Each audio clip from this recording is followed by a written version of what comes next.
이제 오늘로 세 번째 포로기 그 역사 말씀을 지금 읽고 있습니다. 그러니까 역사적으로 그 남한국 유다가 망하고 이제 바벨론에 끌려갔다가 다시 이제 돌아오고 있는 이제 그 상황의 성경이 이제 에스라, 그리고 느헤미야, 그리고 에스더, 그리고 학개, 스가랴. 이제 요 말씀들이 이제 그 어간에 쓰여졌던 말씀입니다. 근데 이게 너무 말씀이 이렇게 퍼져 있어서 학개, 스가랴는 뭐 선지자 저 끝에 있으니까 많은 분들이 연결이 잘 안 되세요. 그러니까 성경이 잘 이해가 안 됩니다. 그래서 오늘은 그 시대의 그 성경을 좀 순서대로 좀 배열을 해드려서 여러분들이 요 포로기의 역사 순서가 어떻게 진행되는가 그것을 알 수 있도록 안내를 해드리겠습니다. 오늘 성경을 읽으시다가 그렇게 좀 표시를 해두시면 몇 장까지 읽고 또 학개로 갔다가 스가랴로 갔다가 다시 몇 장으로 돌아오고 또 에스더로 가고 하는 이런 순서들을 이해하면 이 포로 시기에 대한 이해를 갖는데 도움이 되리라 싶습니다. 이 에스라서는요, 에스라 성경 하나만 나와 있는 게 아니라 이 에스라 성경 1장부터 10장까지 기록된 안에 그 여러 성경들이 실은 같이 이렇게 시기적으로 포함되어 있다라고 보면 됩니다. 자, 먼저 1장부터 4장까지 지난주에 봤는데요. 포로로 바벨론에 끌려갔던 이스라엘이 이제 하나님의 예언대로 70년 만에 고레스 칙령을 통해서 다시 예루살렘에 돌아오게 되지요. 그게 이제 1차 포로 귀환입니다. 이때 몇 명이 돌아오냐면 약 4만 명이 바벨론에서 예루살렘으로 돌아옵니다. 질문하겠습니다. 그들이 돌아와서 해야 되는 가장 중요한 일은 뭐를 건축하는 일이죠? 성전 건축. 오늘 키워드입니다. 무너진 성전을 건축하는 일이 가장 중요한 일이었습니다. 워낙 황폐한 땅이었는데 하나님의 약속을 의지해서 무너진 그 터를 이제 이렇게 개축하고 그렇게 성전을 지으려고 했는데 3장부터 4장에 보면 갑자기 방해하는 사람들이 일어났죠. 그래서 그들이 그 방해에 그만 기가 눌려서 성전을 기초만 짓고 다른 것을 하지 못한 채 약 16년간의 공백기, 그러니까 목적을 상실한 채 성전은 짓지 않고 그냥 낙심해서 자기 집을 짓기에만 바쁜 그 기간이 16년입니다. 자, 그게 이제 4장까지 내용인데요. 4장을 읽고 어디로 넘어가야 되냐면 저 구약 끝에 있는 학개로 가야 합니다. 왜냐하면 그 16년 그 끝에 학개가 일어나서 성전 지어라. 너희가 산에 올라가서 나무를 가져다가 성전을 건축하라. 그리하면 내가 그것으로 말미암아 기뻐하고 또 영광을 얻으리라 하고 학개가 이제 그 손에 아주 힘이 다 빠져버려 있는 그 포로 귀환민들에게 이제 위로도 하고 격려도 하면서 그들을 일으켜 세우죠. 그게 이제 지난주에 나눈 말씀이죠. 학개, 스가랴는 좀 이따가 다시 보겠는데요. 동시대에 학개가 이제 용기를 주었고 스가랴는 좀 이렇게 신비한 환상으로 이스라엘을 또 격려했습니다. 막 이상한 환상들을 보면서 하나님이 다시 이 성전을 지으라고 하신다. 그리고 나중에 겸손한 왕 메시아가 올 것이다. 그리고 저 끝에 이제 주님의 재림 사건까지 스가랴는 굉장히 스펙트럼이 넓습니다. 학개는 그 시기에만 말씀했는데 스가랴는 거의 그 요한계시록 같은 느낌이 들어요. 마지막 주님 재림까지 쫙 이렇게 환상을 보여주면서 이스라엘 백성들에게 용기를 주고 그들이 다시 일어나서 성전을 짓기 시작하는 게 이제 5장입니다. 그러니까 4장까지 읽고 학개 스가랴로 갔다가 다시 5장으로 넘어오셔야 돼요. 자, 에스라 5장 보겠습니다. 1절과 2절을 함께 읽겠습니다. 시작. 선지자들 곧 선지자 학개와 이또의 손자 스가랴가 이스라엘의 하나님의 이름으로 유다와 예루살렘에 거주하는 유다 사람들에게 예언하였더니 이에 스알디엘의 아들 스룹바벨과 요사닥의 아들 예수아가 일어나서 예루살렘에 있던 하나님의 성전을 다시 건축하기 시작하며 하나님의 선지자들이 함께 있어 그들을 돕더니 16년 만에 다시 으쌰으쌰하기 시작합니다. 스룹바벨이라는 총독 또 여호수아라고 하는 제사장 다시 용기를 얻어서 성전을 건축하기 시작했고요. 쭉 넘어가서 6장 오늘 읽었던 14절 15절에 드디어 성전을 완공합니다. 다시 한번 보실까요? 14절 다시 한번 읽겠습니다. 시작.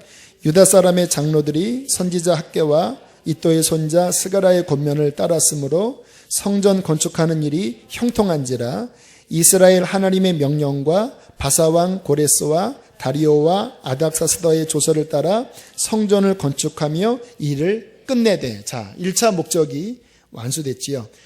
이때 세워진 성전을 스룹바벨 성전 또는 제2성전이라고 합니다. 그리고 이제 마지막에 다시 세워질 성전이 제3성전 준비 중에 있습니다. 지금 유대인들이 지으려고 준비하고 있고 그 성전이 세워지면 이제 끝이에요. 하나님의 스케줄은 끝이에요. 근데 이때 세워진 성전이 스룹바벨 성전 제2성전입니다. 여러분, 하나님에게 있어서 우리가 신구약 성경 전체를 보면요, 이 성전에 관한 말씀이 굉장히 많이 나와요. 하나님에게 있어서 가장 중요한 일은 따라합시다. 성전 짓는 일이다. 왜일까요? 왜 나라를 세운 다음에 왜 먼저 성전을 짓고 이 성전 중심으로 그 나라를 움직이게 할까요? 보통 뭐 그런 이야기가 있죠. 일본 사람들은 모이면 은행을 세우고, 중국 사람들은 모이면 식당을 세우고, 그런 말들이 있잖아요. 각 그 공동체마다 자기가 중요한 것을 세우거든요. 그런데 왜 하나님의 공동체는 성전 세우는 것이 우선일까요? 성전이 세워져야지만 가장 중요한 예배가 세워지기 때문에 그래요. 우리 신앙인들은 예배가 무너지면, 예배가 약화되면요, 우리들은요 정말 맥 빠진 콜라와 같고 모든 그 힘을 상실해 버립니다. 우리 신앙의 중심은 예배를 통해서 하나님 만나고 말씀을 통해서 영적인 공급을 받고 그리고 그 힘을 힘입어서 가정생활이나 학교생활이나 직장생활을 해야지 우리들은 승리할 수 있습니다. 우리 생활의 중심은요 돈이 아닙니다. 가정도 아니에요. 다 중요하지만 먼저 중심은 우리가 성전에서 드리는 예배, 그 중심이 잘 이루어질 때 우리의 모든 것들은 그게 심장과 같아요. 예배가 심장과 같아서 예배가 살아 움직이면 거기서 펌핑하는 그 은혜의 수요를 통해서 모든 것들이 살아날 수 있는 것입니다. 96년도에 우리 형님이 이제 싱가포르에 있어서 한 2주 정도 제가 사역하다가 싱가포르에 누님과 함께 다녀왔던 적이 있습니다. 아마 제가 그때 처음 해외여행을 했던 것 같아요. 사랑하는 가족도 보고 너무 얼마나 설레고 좋은지. 그때 우리 조카가 6개월이었는데 너무 조카를 제가 예뻐했고 또 이제 가족과 함께 그 인도네시아도 다녀오고 또 싱가포르에 전 세계에서 가장 큰 수족관이 있더라고. 이렇게 전 진짜 이렇게 그 유리로 된 관 밑을 지나가면요 위로 막 큰 가오리가 지나가고 가보고 싶죠? 굉장히 멋있는 데예요. 그런데 참 웃긴 게 뭐냐면요. 진짜 막 기대했었거든요. 가족도 보고 또 여행도 하고. 근데 불과 2, 3일도 지나지 않아서 괴롭기 시작한 거예요. 왜 그런지 아시죠? 예배가 안 되니까.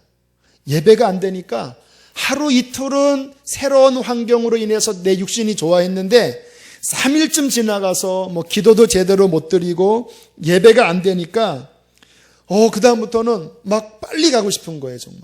빨리 돌아가서 내가 섬기는 그 공동체 안에 청년들을 만나고 그냥 그 은혜의 그 물결 속에 있고 싶은 거예요. 그때 제가 알았습니다. 우리들은 예배해야 사는구나. 인간적으로 그런 것이 나쁜 것은 아니지만 우리의 영은요, 예배가 무너지면 아무리 좋은 것들이 우리에게 부어져도 여러분, 우리는 정말 힘들 수밖에 없는 거죠. 제가 대학교 때 저 서빙고에서 드려졌던 두란노 경배와 찬양에 자주 갔었습니다. 당시에 가장 강력한 예배가 드려지던 곳이었어요. 정말 여기 가신 분 많이 계시죠? 전국에서 사람들이 몰려드는데요, 입추의 여지가 없습니다. 그리고 그 찬양이 어떠한 순서대로 하는 게 아니라 정말 성령이 이끄시는 대로 어떤 한 찬양은 막 깊이 들어가고, 찬양하다가 막 수많은 사람들이 앞에 나와서 막 통곡을 하고, 그 선교사님이 어떤 하나님의 음성을 전할 때 정말 막 가슴 떨리는 그러한 말씀이 전해지는데, 제 영혼이 그 대학교 또 대학원 다니면서 위기들이 많이 있었거든요. 죄에 빠진 적도 있었고, 또 침체된 적도 있었고. 근데 그 예배 때문에 제가 살아났어요. 대학교 1학년부터 한 10년간 정말 틈만 나면 꽤 먼 거리였습니다. 집에서부터 서빙고까지 1시간 반 걸렸어도 다 끝나고 집에 들어가면 거의 11시가 넘었는데도 정말 제 영혼이 아마 그 집회 때문에 제가 지금의 이 모습일 거예요. 넘어질만 하면 그 속에서 하나님이 저를 자유케 하시는 거예요. 어느 날은 너무나 낙심돼서 이제 나는 끝이다. 근데 그때 막 선교사님이 저에게 말씀하시더라고요. 여기에 낙심한 사람들, 사랑의 하나님을 부르라고. 제가 기도를 못했거든요. 사랑의 하나님을 부르라고. 그래서 제가 용기를 내어 사랑의 하나님 부르는데 갑자기 성령께서 임재하시면서 회개가 터지고, 그리고 다시 나를 감싸주시면서 회복되고, 그게 정말 넘어질만 하면 그 예배가 저를 살려서 위기를 넘기고, 제게는 너무나 고마운 예배였습니다. 그래서 하나님이 살아있는 성전을 세우기를 원하시는 거예요. 정말 어느 한 교회가, 어느 한 공동체가 그렇게 살아 움직이는 예배가 있는 그 공동체가 되고 예배가 되면요, 그 모임을 통해서 낙심한 자들, 영적으로 방황한 자들, 심지어는 자살하려고 하는 자들이 그 예배를 통해서 살아날 수 있기 때문인 것입니다. 저는 이곳이 바로 그러한 곳 되길 원합니다.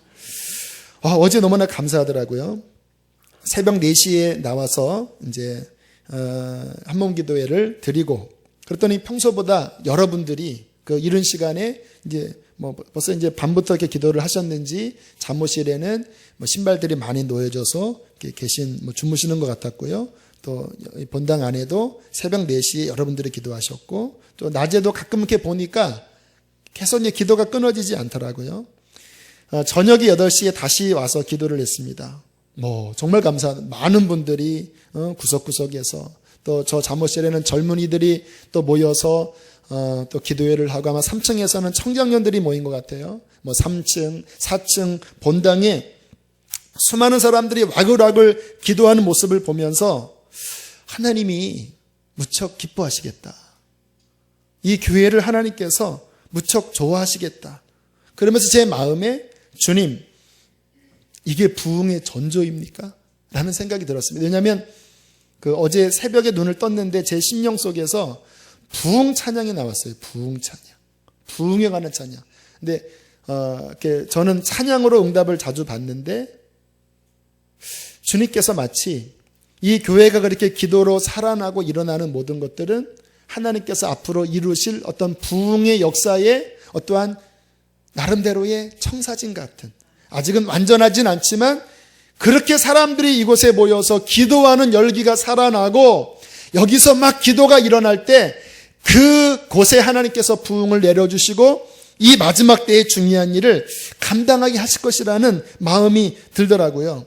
그래서 어제 이제 선화목적교 유기선 목사님에게 부목사 청빙 이런 부분 때문에 어떤 메일을 제가 드릴 일이 있었는데, 그동안 작년 12월에 한번 메일을 드리고 다시 이제 4개월까지 주셨던 은혜들을 좀 이렇게 정리하다가 그 한몸기도회 얘기를 했습니다. 오늘 첫 한몸기도회 날인데 정말 하나님께서 뜨겁게 역사하고 계십니다. 너무나 감사합니다. 그래도 저는 이제 앞으로 일주일에 한 번 정도 하고 싶은 마음이 들고, 그게 더 발전되면 매일 할 거예요. 할렐루야. 그런 꿈이 그려지는 겁니다. 일주일에 한 번. 그러니까 이제 더 나아가면 365일. 이곳에서 기도하면 성령께서 얼마나 부어지겠습니까? 갈급한 자들이 그냥 이곳에 그때 여기 분립개척하기 전에 그 박보현 목사님과 이제 마지막 이야기할 때 그런 얘기 하셨거든요. 그런 교회를 세우라. 주차장에만 그냥 발걸음을 내기도도 하나님의 임재가 느껴지는 그런 교회를 세워라. 본인이 미국의 어떤 교회 가봤더니 얼마나 성령이 역사하시는지 그냥 그 주차장에 내려오면서부터 임재가 느껴지는 그런 교회가 있더라. 그런 교회를 세워라. 그때는 되면 좋겠지만 이런 마음이 있었는데 지금은 믿음으로 취하고 싶어요. 하나님의 역사가 뜨겁게 일어나는 그런 교회. 여러분, 진정한 부흥은요, 사람이 단순히 늘어나는 것이 아니에요. 하나님을 향한 갈망이 더 커지고, 그래서 기도가 일어나고, 기도 중에 더 깊이 하나님을 만나고, 영혼들이 회복되고, 바로 그러한 교회가 이 교회가 되기를 원합니다. 바로 그 예배를 위해서 하나님께서 다시 에스라를 통해서, 그리고 다시 포로로 돌아온 스룹바벨 그 학개 스가랴를 통해서 예루살렘에 무너진 그 기초 위에 다시 성전을 세워야 한다. 반대가 있지만, 방해가 있지만, 여기에 그렇게 나에게 예배하는 온전한 예배 공동체, 성전이 세워질 때 그 성전으로 말미암아 하나님의 놀라운 일을 이룰 수 있을 것이라고 말씀하시면서 성전을 세운 것입니다. 자, 이제 성전이 세워졌습니다.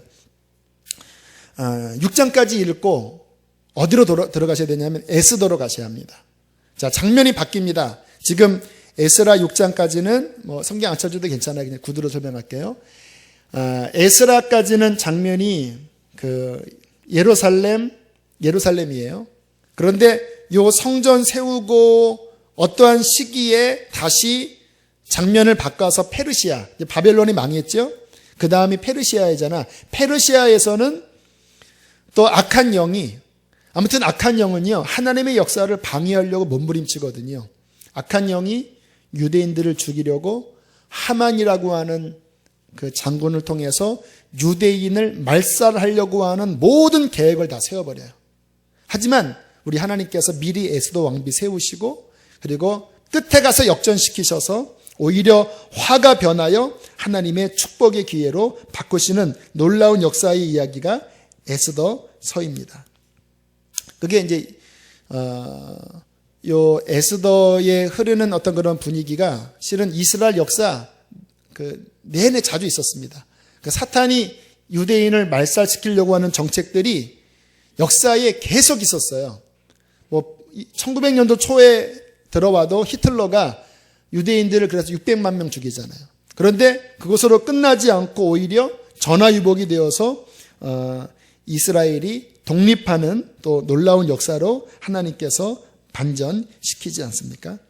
자, 아무튼 우리가 잠깐 이 내용을 좀 바꿔서 성전 이야기 말고 좀 내용을 바꿔서 이스라엘을 좀 우리가 한 번 더 이해하면요, 그런 위기와 다시 회복의 역사가 이렇게 구약에 이렇게 반복되다가 또 신약에 들어와서 AD 70년에 결국은 망하고 전 세계에 흩어져 있던 유대인들이 계속적인 어려움을 중세시대에도 겪고, 그리고 1900년도 1차, 2차 세계대전 때도 겪고, 그리고 1948년도에 독립을 하고, 그 이후에도 유럽에서, 아랍권에서 이스라엘과 계속 전쟁 많이 벌였죠. 그런 어려움이 이제 있다가 맨 마지막 끝에 가면 전 세계에서 무슨 이유인지 몰라도 그 예루살렘을 향하여 진격해서 예루살렘을 멸망시키려고 하는 움직임들이 일어납니다. 그 내용이 어디 나오냐면요, 성경 여러 군데에 나오지만 스가랴서에 나와요. 자, 우리 스가랴도 좀 다시 그 부분을 좀 살펴볼게요. 자, 구약 끝으로 가겠습니다. 학개 스가랴 말라기거든요. 자, 스가랴 12장 보세요. 12장. 아까 말씀을 드렸죠. 스가랴서는 그 당시에 성전 회복을 위한 말씀도 있었지만 이제 끝에 있을, 마지막 때에 있을 일까지 같이 더블 렌즈로 그렇게 예언하는 내용입니다. 자, 스가랴 12장. 자, 9절 보세요. 9절. 자, 에스더와 좀 연결되는 내용이 있는 거죠. 자, 9절 함께 읽겠습니다. 시작. 예루살렘을 치러 오는 이방 나라들을 그날에 내가 멸하기를 힘쓰리라. 마지막 때에 있을 일이에요. 자, 그 다음에 무슨 일이 벌어지는가? 10절입니다. 시작. 내가 다윗의 집과 예루살렘 주민에게 은총과 간구하는 심령을 부어주리니 그들이 그 찌른 바 그를 바라보고 그를 위하여 애통하기를 독자를 위하여 애통하듯 하며 그를 위하여 통곡하기를 장자를 위하여 통곡하듯 11절까지요. 그날에 예루살렘에 큰 애통이 있으리니 무기또 골짜기 하다드림몬에 있던 애통과 같을 것이라. 이제 지금은 아직 유대인들 대부분이 예수님을 메시아라고 인정하지 않아요. 근데 어느 아티클을 보니까 유대인들이 가장 존경하는 랍비가 얼마나 큰 능력을 받았는지 막 귀신도 쫓아내고 또 예언도 그렇게 잘하는 이스라엘에서 근래에 가장 존경하는 랍비가 어느 날 사람들에게 내가 메시아가 누군지 알아냈다. 응답을 받았다. 그리고 한 다음에 내가 죽은 다음에 1년 뒤에 그 비밀 문서를 열면 거기에 메시아의 이름이 나올 것이다. 그래서 유대인들이 엄청나게 기대를 했다고 그래요. 1년 뒤에 그 랍비가 기록한 그 글을 암호 해독을 하니까 이름이 뭐라고 나오는지 아세요? 예수와. 그래서 유대인들이 엄청나게 혼란에 빠졌대요. 왜냐하면 그 랍비를 존경했거든요. 대부분이. 근데 그 랍비가 메시아라고 밝힌 대상이 예수와. 그래서 인터뷰를 했습니다. 어떻게 생각하십니까? 했더니 한편은 잘못됐다 그러는 사람이 있고 또 한편은 혼란스럽습니다. 아직은 그들에게 예수를 믿을 은총의 문이 안 열렸습니다. 소수는 믿어요. 대부분은 아직 가려져 있습니다. 근데 이 마지막 끝이 되면 이제 얼마 안 남은 것 같아요. 적그리스도가 나타나고 처음에는 그 적그리스도가 메시아인 줄 알고 이렇게 추종했다가 그게 아니라는 것을 깨닫고 그리고 예루살렘을 향한 전쟁이 벌어지고 그때 바로 스가랴 12장 10절 11절의 일이 일어나는 거예요. 갑자기 회개가 터지면서 그들이 찌른 메시아가 바로 예수 그리스도가 메시아라는 것을 깨닫고 그들이 회개하면서 통곡하면서 이스라엘 전체가 하느님 앞에 돌아오는 역사가 일어납니다. 스가랴 13장 1절을 보겠습니다. 읽겠습니다. 시작. 그들의 더러움을 씻는 셈이 다윗의 족속과 예루살렘 주민을 위하여 열리리. 마지막 때 그날에 그들의 죄와 더러움을 씻는 회개의 셈이 다윗의 족속과 예루살렘 주민을 위하여 열리리라. 그러니까 진정한 성전 회복이 에스라 시대에만 있었던 게 아니라 이거는 그림자예요. 장차 저 끝에 가면 진정한 성전은 예수 그리스도가 임하셔서 진짜 회복되는 그 마지막을 이 성경은 같이 이야기합니다. 그러니까 성경을 이해할 때요, 렌즈가 두 개여야 합니다. 하나는 그 시대고 또 하나는 마지막이에요. 이 두 가지가 항상 같이 흘러나가요. 자, 14장 이제 주님 재림의 모습도 이야기합니다. 이제 그렇게 회개가 일어나고 환난 마지막 끝으로 가면서 주님이 재림하실 때 14장 4절부터 9절까지 읽겠습니다. 시작. 그날에 그의 발이 예루살렘 앞 동쪽 감람산에 서실 것이요 감람산은 그 한가운데가 동서로 갈라져 매우 큰 골짜기가 되어서 산 절반은 북으로 절반은 남으로 옮기고 산 골짜기는 아셀까지 이를지라. 너희가 그 산 골짜기로 도망하되 유다 왕 우시야 때의 지진을 피하여 도망하던 것 같이 하리라. 나의 하나님 여호와께서 임하실 것이요 모든 거룩한 자들이 주와 함께 하리라. 그날에는 빛이 없겠고 광명한 것들이 떠날 것이라. 쓰리니 낮도 아니요 밤도 아니라 어두워갈 때에 빛이 있으리로다. 그날에 생수가 예루살렘에서 솟아나서 절반은 동해로 절반은 서해로 흐를 것이라. 여름에도 겨울에도 그러하래. 9절까지 여호와께서 천하의 왕이 되시리니 그날에는 여호와께서 홀로 한 분이실 것이요 그의 이름이 홀로 하나이실 것이라. 할렐루야. 네, 이게 이제 마지막 흐르는 사인입니다. 그 당시도 봐야 되고 미래도 봐야 되고 이 미래는 이제 곧 다가온 그 시기입니다.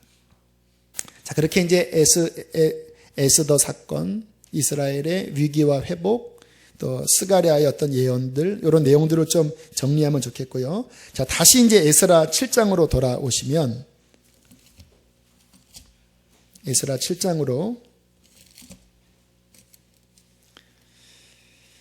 자, 그렇게 성전을 다 지은 다음에 그 다음에 등장하는 인물이 바로 에스라입니다. 그러니까 6장까지는 에스라가 나오지가 않아요. 자, 에스라가 이제 이때 2차로 포로 귀환합니다. 그러니까 1차는 스룹바벨 그리고 여호수아 제사장이 4만 명을 끌고 예루살렘에 와서 성전을 세우는 거고요.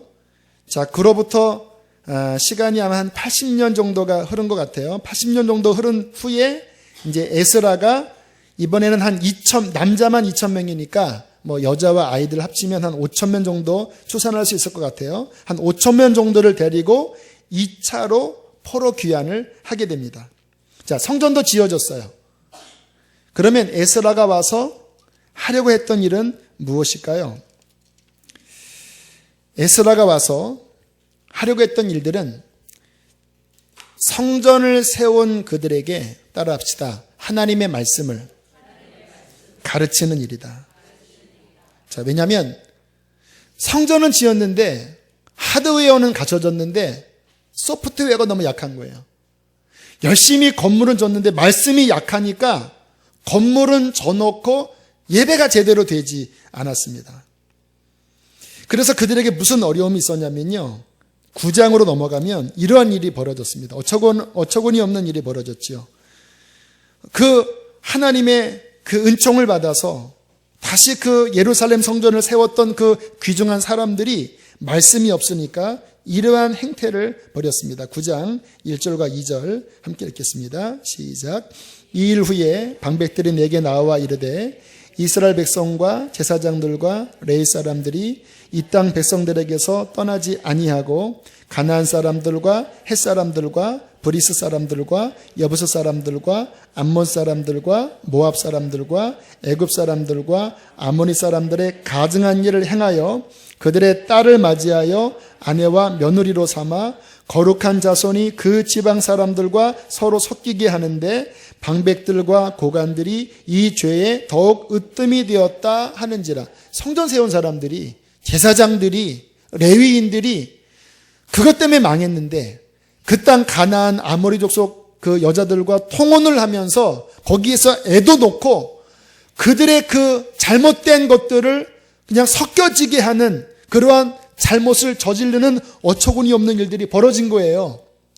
그 사실을 에스라가 듣자 에스라 10장으로 넘어갑니다. 하나님의 날카로운 검과 같은 말씀을 가진 에스라가 건물의 성전만 회복한 것이 아니라 그들의 심정을 이렇게 흔듭니다. 자, 10장 1절부터 4절까지 읽겠습니다. 시작.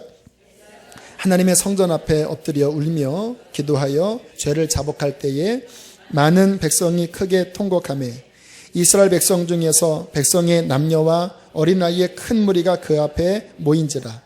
엘람 자손 중 여이엘의 아들 스가냐가 에스라에게 이르되 우리가 우리 하나님께 범죄하여 이 땅 이방 여자를 맞이하여 아내로 삼았으나 이스라엘에게 아직도 소망이 있나니 곧 내 주의 교훈을 따르며 우리 하나님의 명령을 떨며 준행하는 자의 가르침을 따라 이 모든 아내와 그들의 소생을 다 내보내기로 우리 하나님과 언약을 세우고 율법대로 행할 것이라.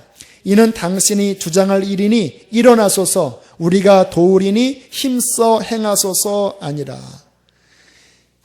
에스라가 율법학자거든요. 이 시편 119편 있죠. 가장 긴 그 성경, 그것을 에스라가 썼다고 추정을 합니다. 역대상 역대하도 에스라가 정리한 것이라고 추정을 해요. 그리고 그 구약의 많은 성경들을 에스라가 이렇게 수집했다고도 이야기를 해요. 그러니까 말씀이 있는 사람이에요. 하나님께서 건물만 지은 그들에게 에스라를 보내서 하나님의 말씀으로 내면을 정화시킨 것입니다. 진정한 성전 회복은 뭐냐면요, 건물만이 아니라 하나님의 말씀으로 우리의 심령이 거룩하게 정화되고 변화되어져야 합니다. 어제 저를 위해서 20년 넘게 기도해 주셨던 권사님 어버이날 한 주 앞두고 이제 저녁에 가서 창동에 사시는데 식사를 하고 왔습니다. 그런 이야기를 하시더라고요. 열심히 전도 연세가 73세이신데 지금도 수원까지 신방 다니시고 능력을 받으셔서 병든 자 기도를 하면 많이들 이렇게 낫고 그러세요. 전도도 아주 성령 충만하셔서 올해만 벌써 6명을 전도를 하셨대요. 열심히 전도를 하고 있는데 누가 이렇게 오더니 연락처를 주더래요. 너무 쉽게 연락처를 주는 거는 뭔가 이렇게 낌새가 이상한 거예요. 그래서 이제 전화를 했더니 이렇게 흔쾌히 만나자 그러더래요. 그래서 만났더니 갑자기 막 성경을 막 들이대면서 막 본인에게 오히려 막 전도를 하더래요. 그래서 문제가 있구나. 알고 봤더니 신천지였던 거예요. 그러면서 하는 말이 내가 당신을 찍었다고, 신천지가. 이렇게 보니까 전도 열심히 하더라고. 그러면서 막 하소연을 하더래요. 내가 너무 갈급해서 저기 성락교회도 가보고 또 어딥니까 막 큰 교회도 다 가봤는데 너무너무 목이 말랐다. 그런데 여기 신천지 교회 가서 그 말씀을 가르치는 그 누가 딱 붙어서 3개월간 성경을 배웠는데 와, 신구약이 뻥 뚫리더라. 목사님 지금 내게 데려와 봐라. 내가 오히려 그들을 설득시킬 수 있다 하면서 그런 이야기를 하더래요. 참, 지금이 말세라. 교회가 요한계시록을 통해서 영혼들을 깨워야 되는데 기존 교회들은 말씀을 몰라서 요한계시록을 전하지도 않고 다 잠들게 한다. 그러나 우리에게 와라. 수전화 목적해야 돼요. 우리에게로 오면 영혼을 살릴 수가 있다. 그렇게 이야기를 듣는데 권사님의 마음이 비통하더랍니다. 왜 비통한지 아세요? 신천지는 잘못됐는데 그가 하고 있는 그 말은 맞는 말이니까. 정말 기존 교회가 영혼들을 정말로 깨워서 하나님 앞에 준비시키고 이 마지막 자꾸 기도하면 그 권사님에게 하나님이 환난을 보여주신대요. 더 깨어 기도해야 되는데 교회는 이것저것 막 일들은 많이 하는데 그러한 이야기는 하지 않고 그냥 막 이것저것 그냥 바쁜 이런 거에 막 돌리는 거를 보면서 너무 안타깝게 여기면서 그 신천지의 그 말이 너무나 안타까우면서 교회가 해야 될 일을 교회가 하지 못하니까 이단이 그 빈 틈새를 노리고 돌아와서 이렇게 많은 사람들을 미혹하는 것이 아닌가. 여러분, 정말 이 마지막 시대에 에스라가 주님의 성전의 내면을 말씀으로 온전히 세웠듯이 지금 이 시대는요, 저는 글쎄요, 지금 3층도 얻어야 되겠지만 굳이 그렇게 막 그런 건물을 막 수십억을 들여서 지려는 마음이 솔직히 저에게는 별로 없어요. 그냥 상가에 계속 있어도 괜찮을 것 같아요. 이런 거 별로 중요한 거 아니거든요. 정말 중요한 것은 성도 한 사람 한 사람의 내면이 전통이 아니라 종교가 아니라 내 과거의 습관이 아니라 진짜 살아 역사하는 진리의 말씀 위에 우리를 세우셔야 합니다. 정말 중요합니다. 그렇지 않으면요, 제가 아무튼 계시록 말씀을 더 온전히 준비하려고 이런저런 자료들을 살펴보면서 정말 그렇게 깨어서 준비하지 않으면 앞으로 다가올 이런 도전들을 과연 지금 이 시대의 교회들이 얼마나 버틸 수가 있을까? 얼마나. 요한계시록은 말씀하잖아요. 그 믿음 때문에 초대교회처럼 매매도 하지 못하고 먹을 거를 사지도 못하고 그로 인하여 굶주리게 되고 그로 인하여 쫓겨다니게 되는 초대교회 같은 상황들이 마지막 때 우리 교회에게 주어진다 그러거든요. 그런데 말씀에 무장되면 그거는 당연한 듯이 받아들입니다. 왜? 성경이 그렇게 이야기하니까. 그런데 말씀으로 새겨진 게 아니라 전통 위에 세워지고 기복주의 신앙에 세워지고 그냥 그렇게 세워지면요, 그러한 도전이 오면 수많은 사람들이 우수수수 떨어질 거예요. 왜? 예수 믿는 것이 그렇게 희생 대가를 지불하는 거면 에휴, 나는 안 믿고 말지. 차라리 그 표 받고 그냥 편하게 사는 게 낫지. 이렇게 흘러간다라니까요. 정말 지금 이 시대에 다급한 것, 제 마음이 다급한 것은 저부터 해서 우리 사랑하는 교우들이 하나님의 말씀에 정말 기름기 쫙 빼고 쓸데없는 거 쫙 빼고 하나님의 말씀에 무장되어서 앞으로 다가오는 그 엄청난 것들을 능히 감당할 믿음의 용사들로 저는 세워져야 하리라고 믿습니다. 지금 탈북자들 대상으로 선교하는 어떤 단체는요, 그들 나오면 그 지하 처소에 딱 그들을 붙잡아 놓고 성경을 어떻게 읽히냐면 하루에 신약 한 번, 구약은 3일에 한 번. 그래서 4일에 성경 1독하고요. 10개월 동안 신약 100독, 구약 20독. 성경 구절 500절을 암송하고 남은 시간에는 기도하는 훈련을 시킨대요. 그러면 그거 하다가 그냥 탈북자들이 완전 그 주체사상이 아닌 찌든 사람들이잖아요. 그런데 뭐 다급하니까 그렇게 말씀 읽고 하다가 그 주체사상이 깨지고 성령의 세례를 받고 그 말씀 속에서 응답을 받으면서 그냥 10개월 만에 불같은 제자로 된대요. 그리고 나 북한에 들어가겠습니다. 나 들어가서 내 사랑하는 가족들에게 동포들에게 복음 전하다가 죽겠습니다. 그러다가 붙잡혀서 요독 수용소에 끌려가고 그 모진 고문을 당하면서도 그들 안에 채워져 있는 살아있는 말씀이 그 고난을 능히 이기게 하는 순결한 강력한 신부들로 세운다라는 거예요. 박보희 목사님이 그래요. 그 순전한 믿음이 이 땅에 이 배부르고 타락한 이 한국의 이 변질된 교회와 섞여지면 오히려 그들의 순수한 신앙이 망가지기 때문에 하나님이 일부러 통일을 안 시킬 수도 있다고 이야기를 하실 정도예요. 저는 그렇다고도 생각을 해요. 중요한 거는 우리들도 정말 말씀 위에 굳건하게 서서 주님을 바라보며 나아가셔야 하는 것입니다. 얼마 전에 한 강의를 들었는데요. 거기 교회는 아무튼 깨어있는 교회인가 봐요. 유치부 아이들이 성경 구절을 500구절을 외운대요. 그래서 그 아이는 모든 대화를 성경 구절로 한대요. 어머니 구하라 주실 것이요, 밥을 주세요, 찾으라 찾을 것이요. 밥을 안 준다 그러면 아비가 떡을 달라고 하는데 돌을 줄 아비가 어디 있겠으며, 아무튼 그런 식으로 모든 대화를 말씀으로 할 정도로 500구절을 외우는 정도라고 하니까. 그래서 저는요, 올 초에도 작년 성구영신 예배 때도 말씀을 전했지만 교회가 체질을 저는 바꿔야 된다고 생각해요. 안타깝지만 지금도 이렇게 등록하시는 분들에게 양육을 하시겠습니까? 양육이요? 저는 그런 거 그냥 예배가 좋아서 왔는데 양육이요? 그 목장에 들어가셔야 합니다. 목장이요?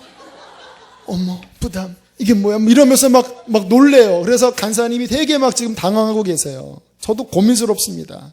어린 아이들은 어린 아이답게 해야 되겠지만 그게 기준이 돼서는 안 돼요. 어디 초대교회에 복음을 듣는데 예수님 믿고 훈련 받읍시다 하는데 그러면 아예 초대교회는요, 교회도 발 못 들여놔요. 정말 강력하게 하나님의 말씀의 훈련을 통해서 진짜 십자가 용병으로 이 교회 체질에 그렇게 저는 세워지게 되기를 바라요. 그래서 삼층도 아무튼 얻어서 거기 우리 신학교처럼 만들어서요, 열심히 우리 교우들 말씀 훈련시키고, 제가 우리 전우사님들 우리 간사님에게 부탁을 했습니다. 제자 훈련 끝나간다, 다음 코스 준비하자. 그랬더니 그럴 줄 알았어요 그러시는 거예요. 전사님 뭐 할 줄 아냐? 전도 뭐 할 줄 압니까? 그래서 하나님 음성 듣는 법, 그거 준비하시라. 그런 거 다 준비시키고, 그러나 궁극적으로는 저는 말씀을 배우게 하고 싶어요. 로마서 아셔야 돼요. 대충 아시면 안 되고 전체의 구조를 알아야지만 이 율법적인 신앙, 복음적인 신앙, 또 그 안에서 어떻게 승리할 줄 알아요. 계시록 지금 하고 있는데 계시록을 통으로 이해해야지만 이 시대를 분별할 수 있고, 신구약 전체를 말씀으로써 정말 이해하는 그 눈을 가지면 그 말씀 속에서 우리는 강력한 주님의 용병들로 세워지게 될 줄로 믿습니다. 또 하나, 성령의 충만함을 받고, 가만히 제가 보니까 여기도 우리 한 성도님이 그런 이야기를 하셨는데, 말씀 훈련 많이 하는 교회에 오히려 성령의 역사가 타부시가 되고, 그런 것 때문에 말씀은 많이 암송하는 것 같고 훈련을 받았는데 막상 삶이 안 변하는 이 이중적인 것 때문에 딜레마에 빠진 이야기를 제가 들어요. 맞아요. 말씀하지만 이상하게 말씀하면서 성령을 터부시하는 거는 무슨 좋아하죠? 말씀에서 성령을 강조하고 있는데 되게 이상하죠. 앞뒤가 안 맞는 말이에요. 말씀에서 성령을 강조하는데 성령을 강조하고 은사가 드러나는 것을 터부시하는 것은 말씀을 실은 말씀대로 인정하지 않는 거예요. 신학적인 전통 때문에 그래요. 말씀과 더불어 하나님의 성령의 풍성하고 자유로운 역사가 열려져야지만 말씀이 성령의 감동으로 지어졌기 때문에 성령의 터치와 이 성령의 깨어짐이 있어야지만 실은 말씀이 열리는 것입니다. 그래서 우리 교회는 말씀과 성령이 함께 열려져서 은사도 열리고 하나님의 음성도 말씀을 통하여 듣고 주님과 친밀하게 동행하는 이 살아있는 역사, 그 신앙만이 이 마지막을 능히 감당하는 신앙이 되리라고 저는 믿습니다. 어느 남태평양 섬에 그 소수 기독교인들, 핍박받는 기독교인들이 있었는데 너무나 핍박을 많이 받았대요. 어느 날 그들이 열심히 기도하는데 하나님께서 성령의 음성으로 빨리 산으로 도망가라 그러시더래요. 그래서 산으로 도망갔대요. 곧 쓰나미가 닥쳤답니다. 수많은 사람들이 죽었어요. 그냥 말씀만 있는 신앙 가지고는요, 그러한 레마의 말씀이 잘 없어요. 말씀과 더불어 하나님의 성령의 그 직접적인 조명과 그 은혜에 열려 있을 때에 앞으로 다가오는 그 수많은 미혹과 환난의 이 모든 것들을 성령과 말씀으로 분별하여 강력하게 승리할 수 있게 되리라고 믿습니다. 저는 앞으로 다가오는 시대를 가슴 떨리는 마음, 마치 하박국처럼 가슴 떨리는 마음으로 저는 지켜보고 있습니다. 두 가지예요. 부흥이 올 것입니다. 부흥의 전조가 아닙니까? 라고 그랬잖아요. 부흥은 올 거예요. 분명히. 하나님의 성령의 역사가 교회 안에 이전보다 더 강력하게 부어지게 될 것입니다. 왠지 알아요? 그래야지 앞으로 올 환난을 감당할 수 있기 때문에.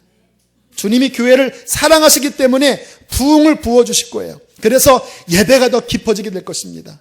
저는 우리 교회 이 앞에 예배가 막 충만하게 되는 것을 저는 소원합니다. 여러 악기팀들 또 여러 싱어들이 정말 하나님의 임재 아래 깊이 들어가는 예배가 앞으로 더욱더 드려지게 될 것이에요. 그러한 모든 것들이 올 것이고 또 하나는 아까 말씀드린 그러한 여러 가지의 앞으로 올 피치 못하게 올 그러한 도전들, 이런 도전들 앞에 하나님, 우리 수지선한 목적교회가 진정한 하나님의 성전으로 말씀이 살아 움직이고 영혼들이 살아나고 이 마지막 때를 준비시킬 수 있는 그러한 살아있는 참된 성전이 되기를 원합니다. 제가 부족하지만, 우리 다 부족하지만 그 하나님의 갈망을 우리가 붙잡고 주님, 우리 교회가 그러한 교회가 되게 해달라고 간구할 때에 하나님께서는 우리의 기도를 응답하여 주실 것입니다. 함께 이 시간 우리 찬양하고 기도합시다. 우리 부흥 찬양입니다. 이 땅에 황무함을 보소서. 하늘의 아버지 긍휼을 베푸시는 주여,